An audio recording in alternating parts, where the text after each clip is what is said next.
সওয়াব যদি দিয়েই থাকো কোটি কোটি গুণে বাড়িয়ে দাও, কিয়ামতে যিনি সুপারিশ করে জান্নাতে নিয়ে যাবে ওই নবীর রওজায় পৌঁছিয়ে দাও। এই মাহফিলের আয়োজন করতে গিয়ে তোমার যে বান্দারা শ্রম দিল, বিশেষ করে আলহাজ মাওলানা রফিকুল ইসলাম আব্দুল আজিজ, আল্লাহ তাআলা কত মানুষ তাদের সাথে এলাকাবাসী যারা শ্রম দিয়েছে, মন থেকে কাজ করেছে কোরআনের জন্য, প্রচারে প্রসারে, সবাইকে আবু বকরের মতো কবুল করে নাও। যতটুকু শিক্ষা আজকে পেয়েছি জাতির পিতা ইব্রাহিম আলাইহিস সালাম থেকে, আল্লাহ আমাদেরকে তুমি ইসমাইলের ভূমিকায় এনে দাও। দেশের দায়িত্বশীল মানুষদেরকে তুমি ইব্রাহিম আলাইহিস সালামের ভূমিকা পালন করার সুযোগ দাও।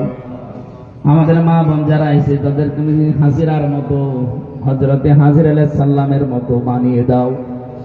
এই মানুষগুলো তাওয়াক্কুল ভরসা জানো এই মা বোনেরা হযরতে হাজিরার মতো করতে পারে, তাদের জীবন তুমি হযরতে হাজিরার সাথে কবুল করো। যারা অসুস্থ আছে শেফায়ে কামেলা আজেলা দান করো। আমাদের আজকের মাহফিলের প্রধান অতিথি আল্লাহ তাআলা আমাদের বাদল ভাই অসুস্থ, চলে গেছে, ওনাকে শেফায়ে কামেলা আজেলা দাও।